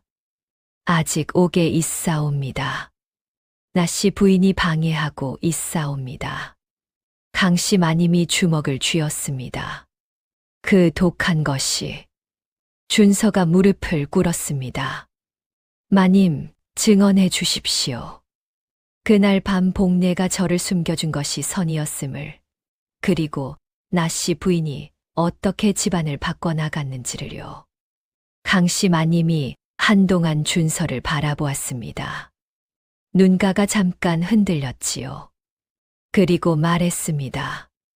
내가 그때 용기를 냈더라면 복례가 10년을 갇히지 않았을 텐데. 준서가 고개를 저었습니다. 마님도 어쩔 수 없으셨사옵니다. 나씨 부인의 힘이 그만큼 컸지요. 어쩔 수 없다는 말로 무고한 사람이 고통받는 것을 두고 보는 것은 용납하기 어렵지. 그것이 내 한이야. 강씨 마님의 목소리가 떨렸습니다. 그러나 이내 입술이 굳었지요. 그리고 천천히 일어났습니다. 내가 가겠다. 내 며느리를 10년이나 옥에 가둔 것을 두고 볼 수 없다. 강씨 마님이 방 안으로 들어갔습니다. 잠시 뒤 챙긴 보따리 하나를 들고 나왔지요. 작은 것이었습니다. 준서가 받으려 했지만 강씨 마님이 고개를 저었지요. 내가 든다. 내 발로 간다. 준서는 말하지 않았습니다. 고개를 끄덕였지요. 강씨 마님이 먼저 걸음을 내디뎠습니다. 지팡이를 짚었지만 걸음이 빠르지는 않았지요. 그러나 멈추지 않았습니다. 준서가 그 옆에서 걸었지요. 밤이 깊었습니다. 별이 없었지요. 두 사람은 말없이 걸었습니다. 강씨 마님의 눈빛은 날카로웠습니다. 복례와 닮아 있었지요. 말이 없고 눈물이 없고 다만 버티는 눈빛이요. 거기서 복례가 온 것이었습니다. 두 사람이 홍주로 향했습니다. 새벽이었지요. 말을 달리는 동안 동쪽 하늘이 희끗하게 밝아오고 있었습니다. 새벽 공기가 차가웠지요. 강씨 마님이 마차 안에서 이불을 여미며 창밖을 바라보았습니다. 홍주 고을 방향이었지요. 강씨 마님이 말했습니다. 목소리가 낮았지요. 준서야, 내가 그날 밤 복례한테 뭐라 했는지 아느냐? 모르옵니다. 하룻밤이야 어쩌겠느냐 했지. 그런데 그 하룻밤 때문에 복례가 10년을 갇혔어. 내가 그날 밤 쫓아냈다면 어땠을까 생각한 적이 있다. 준서는 아무 말도 하지 않았습니다. 그런데 그렇게 했다면 너는 지금 없었겠지. 너도 없고 이서철도 없고 오늘도 없었을 거야. 강씨 마님이 말을 이었지요. 밥 한 그릇이 사람 하나를 살린다고 했는데 복례는 그걸 알고 한 것이 아니야. 그냥 눈앞에 쓰러진 아이를 보고 문을 연 것뿐이지. 그런데 그 문이 이 모든 것을 만들었어. 준서는 고개를 끄덕였습니다. 말없이 고개를 끄덕였지요. 그러나 막동은 이미 그 움직임을 포착하고 있었습니다. 나씨 부인에게 달려가 보고했지요. 부인, 어사또가 공주고을에 다녀왔사옵니다. 누군가를 데려오는 것 같사옵니다. 나씨 부인이 눈을 가늘게 떴습니다. 강씨 마님이겠구나. 그리고 말했지요. 마가라. 막동이 부하 셋을 데리고 홍주 어기로 나갔습니다. 횃불을 들고 길을 막았지요. 준서와 강씨 마님이 탄 말이 멈추었습니다. 막동이 앞으로 나섰습니다. 어사또 고을 어기를 무단으로 막는 것은 권한 남용이요. 한양에 이미 보고가 올라갔소. 그때 강씨 마님이 마차에서 내렸습니다. 작은 체구였지만 눈빛이 날카로웠지요. 나는 강씨다. 이 고을 복내의 시어머니다. 내가 관아에 증언하러 가는 것을 막겠다는 것이냐? 막동의 눈이 흔들렸습니다. 강씨 마님이 한 걸음 더 내디뎠지요. 내 며느리가 억울하게 10년을 갇혀 있었다. 그것을 알면서도 나는 겁이 나서 나서지 못했다. 그것이 내 한이다. 오늘 이 늙은이를 막겠다면 막아봐라. 죽어도 여기서 죽겠다. 막동은 말이 없었습니다. 사람이 진심으로 죽겠다고 나서면 막을 수가 없는 법이었지요. 부하들도 슬금슬금 뒤로 물러섰습니다. 막동이 결국 길을 비켰습니다. 강씨 마님과 준서는 홍주 관하로 들어갔지요. 고운 옥색 비단 저고리에 진주 비녀를 곱게 꽂은 채였지요. 얼굴에는 당당한 표정이 걸려 있었습니다. 마당에 가득 찬 사람들을 둘러보고 준서를 향해 천천히 걸어왔지요. 구경꾼들이 숨을 죽였습니다. 나씨 부인이 준서 앞에 멈추었습니다. 그 눈에는 10년 전과 같은 차가움이 있었지요. 준서야, 오랜만이구나. 준서는 표정을 바꾸지 않았습니다. 나씨 부인, 어사또가 되어 돌아왔다니 기특하다. 그런데 이게 무슨 소란이냐. 이 고을에 불법이 있다면 정식으로 조사를 받겠다. 다만 한 가지만 묻겠다. 증거가 있느냐? 준서가 품에서 서찰을 꺼냈습니다. 나씨 부인의 눈이 잠깐 흔들렸지요. 아주 잠깐이었습니다.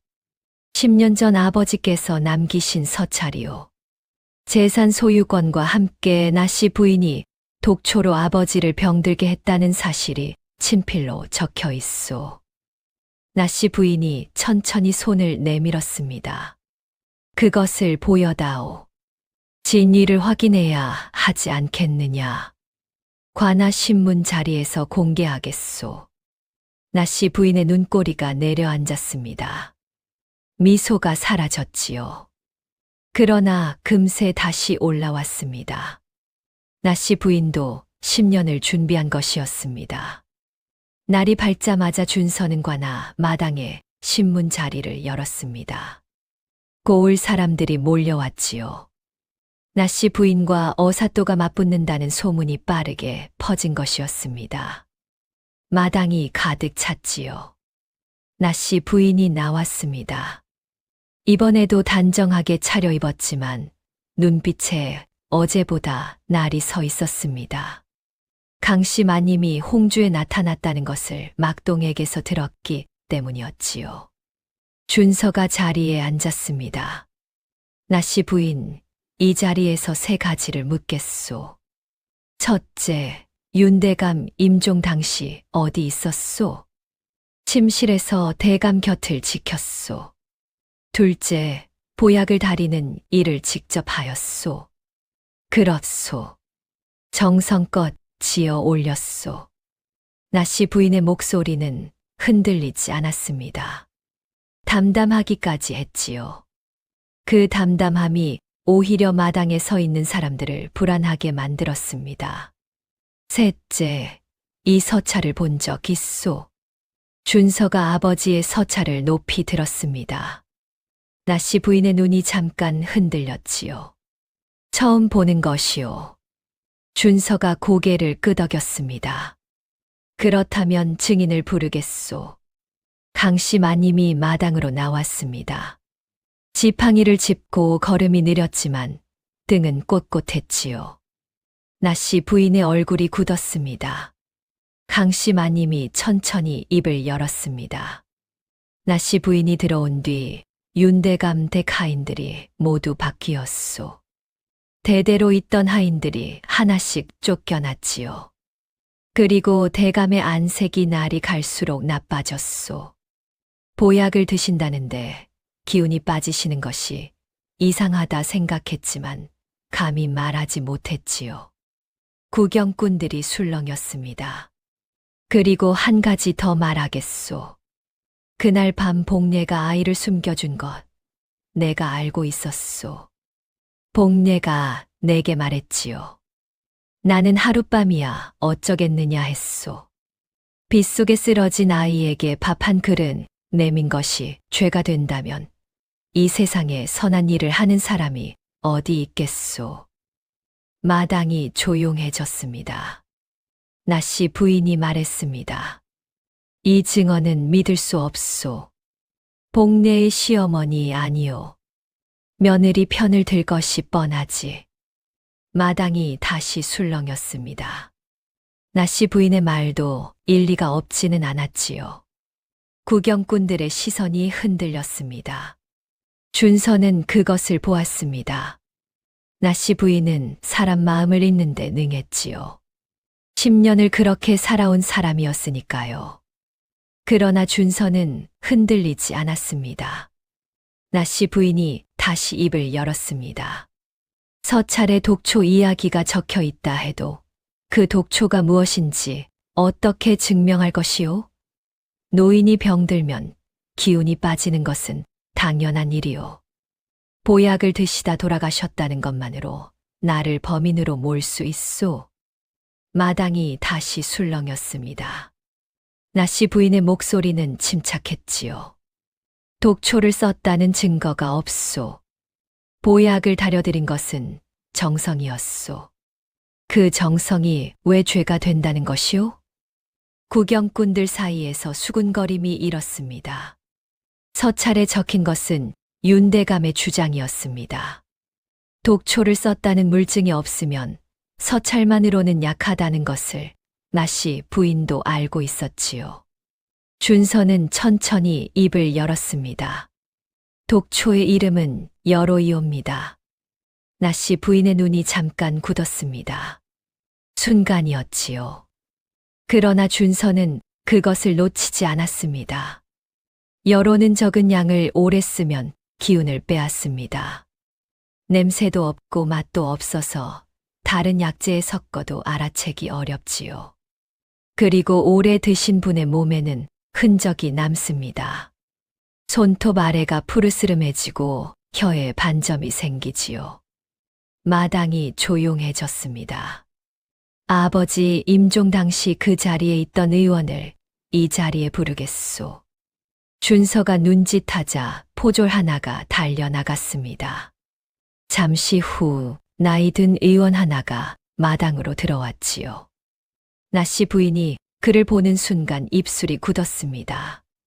외지에서 온 의원이라 친정 쪽으로 손을 쓸 수 없었던 사람이었지요. 윤대감, 임종 당시 손톱과 혀를 살펴본 적 있소. 의원이 고개를 끄덕였습니다. 있사옵니다. 그때 이상하다 생각했지요. 손톱 아래가 푸르스름했사옵니다. 병으로 기운이 빠진 것 치고는 설명이 안 되는 색이었지요. 그러나 나씨 부인이 계신 자리에서 말하기 어려웠사옵니다. 나씨 부인의 얼굴에서 혈색이 빠져나갔습니다. 강씨 마님이 말을 이었습니다. 나씨 부인이 약재를 구하던 약방 기록도 있소. 그 약방에서 여로를 구입한 기록이 나씨 부인 이름 아래 적혀 있소.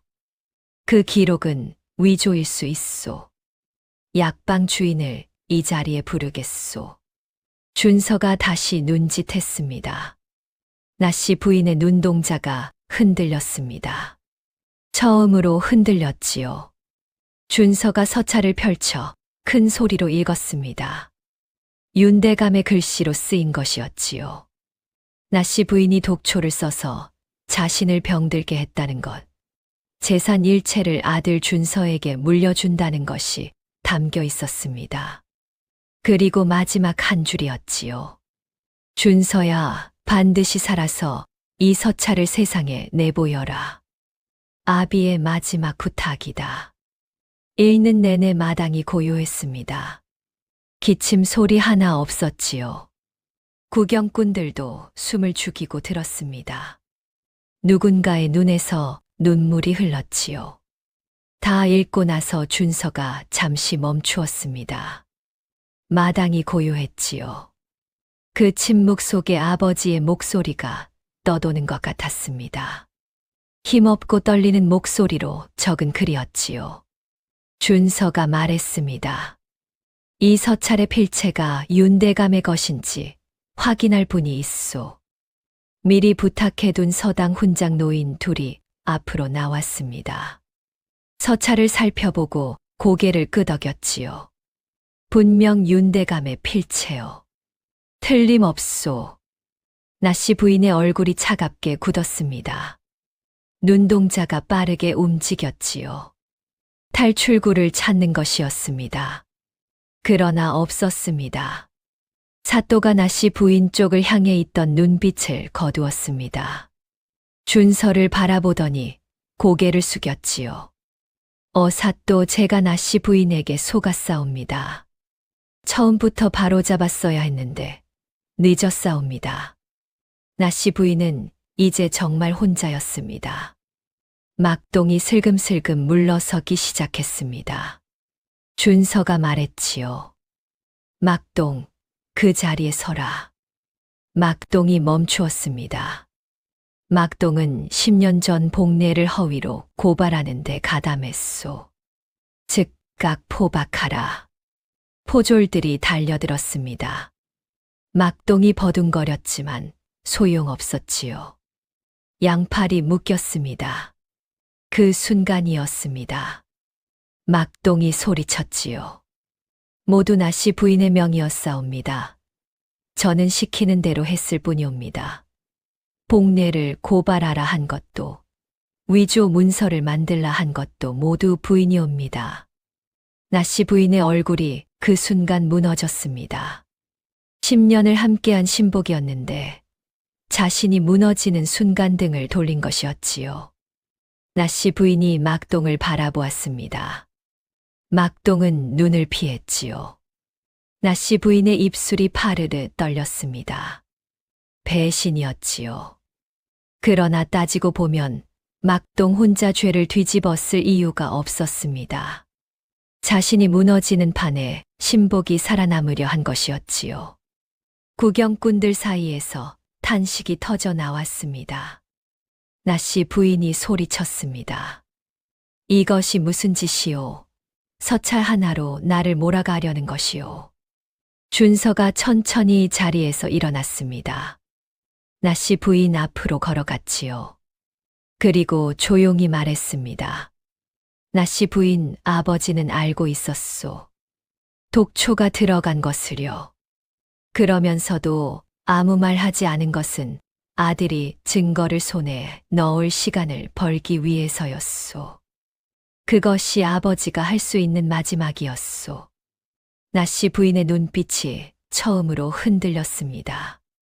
준서가 포졸에게 눈짓을 했습니다.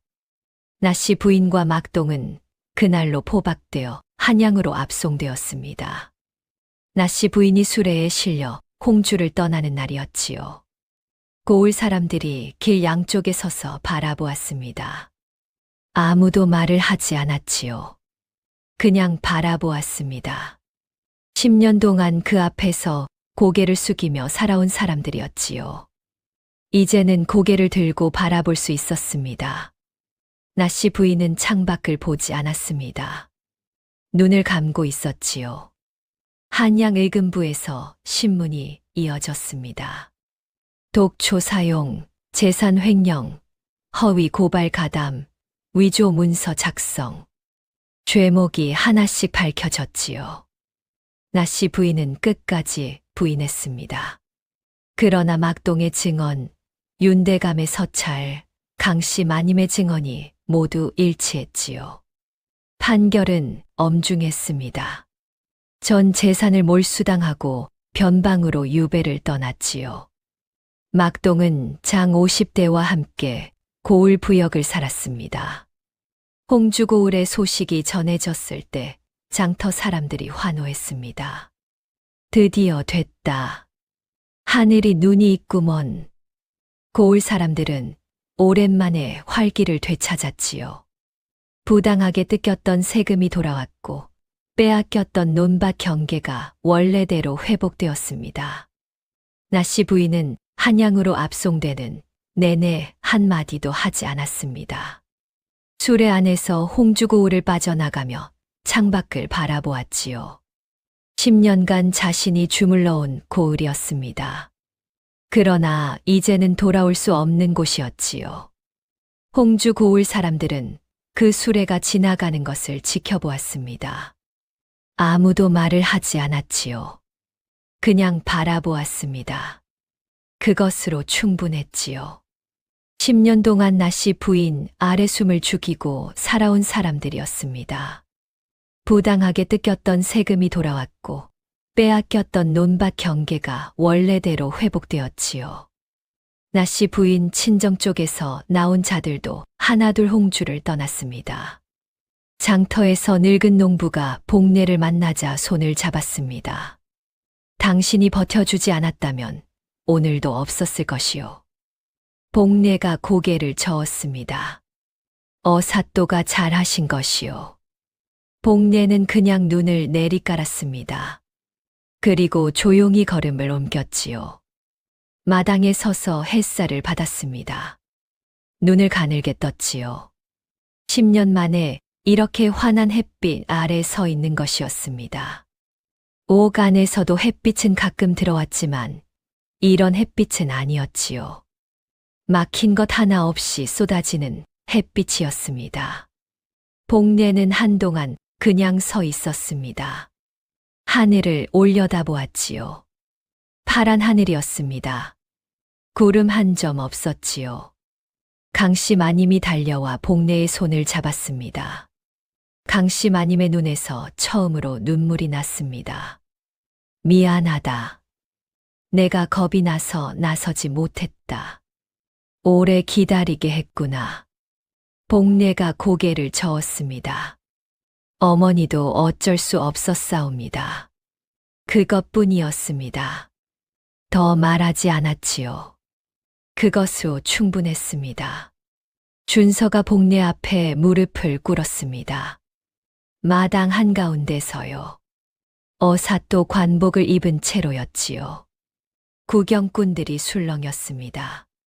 어사또가 일개과부 며느리 앞에 무릎을 꿇는 것이었지요. 마당이 조용해졌습니다. 바람 소리조차 없었지요. 준서는 바닥에 무릎을 댄 채 복례를 올려다보았습니다. 10년 만에 마주보는 얼굴이었지요. 10년 전 부엌 아궁이 앞에서 밥을 내밀던 그 얼굴이었습니다. 세월이 얹혀 있었지만 눈빛은 그대로였지요.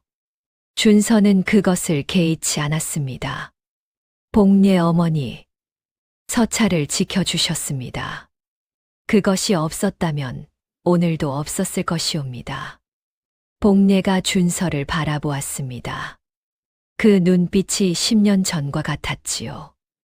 단단하고 따뜻한 눈빛이요. 나는 그저 밥 한 그릇을 줬을 뿐이요. 준서의 눈이 뜨거워졌습니다. 강씨 마님이 그날 밤 했던 말이 귀에서 울렸지요. 밥 한 그릇이 사람 하나를 살리는 법이요. 복례는 그 말을 몰랐겠지만 그대로 살아온 것이었습니다. 준서가 일어섰습니다. 복례의 손을 두 손으로 잡았지요. 거칠고 투박한 손이었습니다. 10년을 옥에서 버텨온 손이었지요.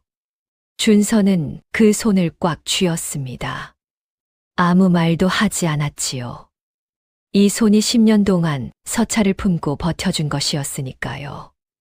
복례도 말이 없었습니다. 다만 고개를 한번 끄덕였지요. 그 짧은 침묵이 마당에 가득 찼습니다. 구경꾼들이 그것을 지켜보았지요. 어떤 이는 소매로 눈가를 훔쳤습니다. 10년 동안 복례가 억울하다는 것을 알면서도 나서지 못했던 사람들이었지요. 복례는 이후 강씨 마님과 함께 초가집에서 살았습니다. 봄이 되면 뒷산에 올라 약초를 캤고 가을이 되면 장터에 내다 팔았지요. 살림이 넉넉해졌지만 생활 방식은 달라지지 않았습니다. 갈 곳 없어 문을 두드리는 사람이 있으면 밥 한 그릇을 내밀었지요. 10년 전 그날 밤처럼요. 고을 사람들은 복례를 달리 보기 시작했습니다. 나씨 부인이 군림하던 시절 아무도 나서지 못했는데 혼자 10년을 버텼다는 것을 알게 된 것이었지요. 장터에서 복례를 보면 고개를 숙이는 이들이 생겼습니다. 복례는 그것을 받아들이지 않았지요. 고개를 숙이지 말라고 했습니다. 그냥 이웃이라고요. 강씨 마님도 달라졌습니다. 예전에는 며느리에게 타박이 많았지요. 그러나 이제는 달랐습니다. 어느 날 저녁 강씨 마님이 밥상 앞에 앉으며 말했지요. 복례야, 내가 그동안 너한테 미안한 게 많다. 복례가 고개를 저었습니다. 어머니, 그런 말씀 마세요. 강씨 마님이 코를 훌쩍였습니다. 복례는 아무 말 하지 않고 밥상을 내밀었지요. 그것이 복례였습니다. 준서가 홍주를 떠나기 전날 밤 복례의 집 앞에 섰습니다. 10년 전 자신이 쓰러졌던 그 대문 앞이었지요. 낡은 대문이 그대로 있었습니다. 빗장도 그대로였고 대문짝의 옹이구멍도 그대로였지요. 준서는 그것을 손으로 잠깐 짚었습니다. 10년 전 이 대문 앞에 쓰러졌었지요. 발바닥에서 피가 흘렀고 입술은 파랗게 질려 있었습니다. 그리고 이 대문이 열렸지요. 아무것도 묻지 않고요. 그 하룻밤이 이 모든 것을 만들었습니다.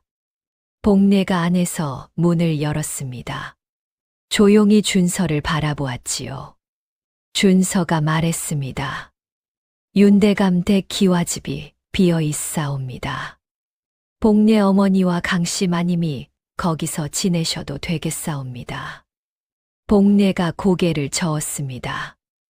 여기가 내 집이요. 낡고 작은 초가였지만 복례의 눈빛은 흔들리지 않았지요. 준서는 고개를 끄덕였습니다. 그리고 복례의 몫으로 논바지 10마지기와 은자를 남겨두었지요. 10년 옥살이에 대한 것이었습니다. 복례가 짧게 말했습니다. 고맙소. 그 한마디에 10년이 담겨 있었습니다. 준서가 돌아서서 걸어갔지요. 골목을 빠져나가 큰 길로 들어섰습니다. 복례는 그냥 문을 열었을 뿐이었습니다. 아무것도 묻지 않고요. 그 하룻밤이 한 사람의 목숨을 살리고 한 사람의 억울함을 풀고 고을의 잘못된 것을 바로잡았지요. 준서는 큰 길에 서서 잠깐 뒤를 돌아보았습니다. 복례의 초가집 대문이 닫혀 있었지요. 낡고 작은 대문이었습니다. 그러나 10년 전 그 대문이 열리지 않았다면 오늘도 없었지요. 선한 것은 반드시 돌아오는 법이었습니다. 이것이 충청도 홍주고을에 전해 내려오는 이야기입니다. 밥 한 그릇을 나눈 며느리와 그것을 잊지 않은 천재 아이의 이야기지요. 작은 선함이 어떻게 큰 것을 바꾸는지, 그리고 버티는 것이 어떻게 이기는 것이 되는지를 보여주는 이야기입니다. 다음 영상을 빠르게 만나보시려면 좋아요와 구독을 눌러주세요. 지금 화면에 나오는 더 재미있는 영상들도 함께 해주세요. 그럼 모두 행복한 하루 보내세요. 감사합니다.